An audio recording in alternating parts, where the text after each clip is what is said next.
Most people overpay when they buy a home. And I don't just mean a few $1,000s.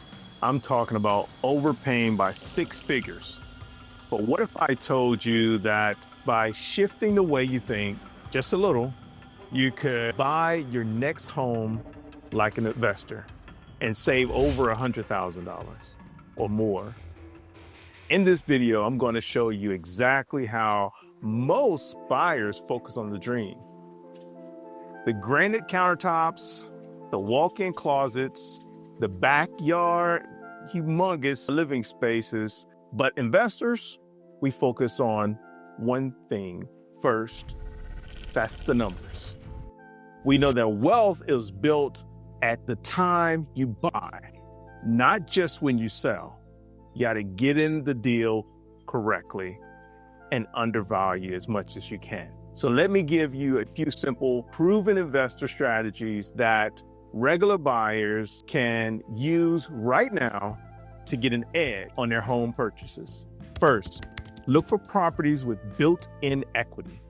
That means homes that are priced below market value, often because they need a little cosmetic work. Most buyers walk away from those properties, but investors see those opportunities, paint, flooring, light fixtures. These are surface level problems that can be fixed for a few $1,000s while boosting your property value by tens of thousands. Next, stop relying on the MLS of just a loan, right? You can use it, but it's not solely. Many of the best deals never make it to the Zillow or Redfin. Investors build relationships with the wholesalers and the realtors for the off-market deals. Investor-friendly agents and even direct mail campaigns to find motivated sellers before anyone else.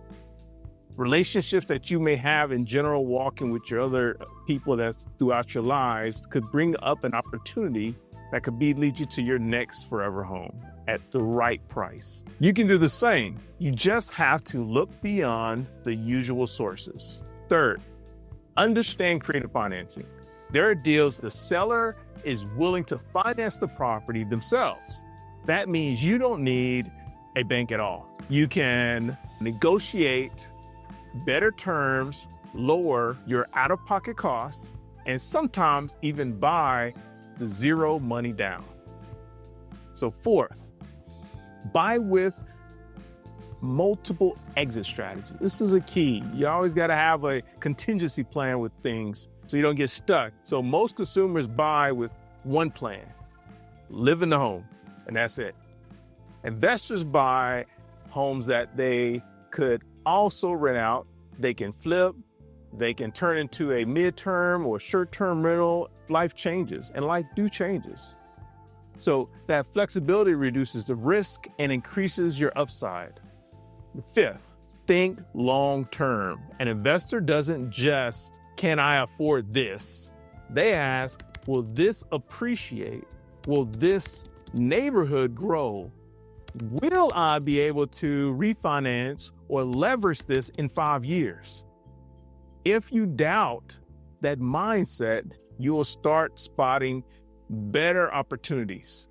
And one bonus tip: get pre-approval and ready to move fast. When an underpriced or off-market property hits your radar, speed matters. Have your lender lined up, your down payment ready, and your team in place. Let's be real.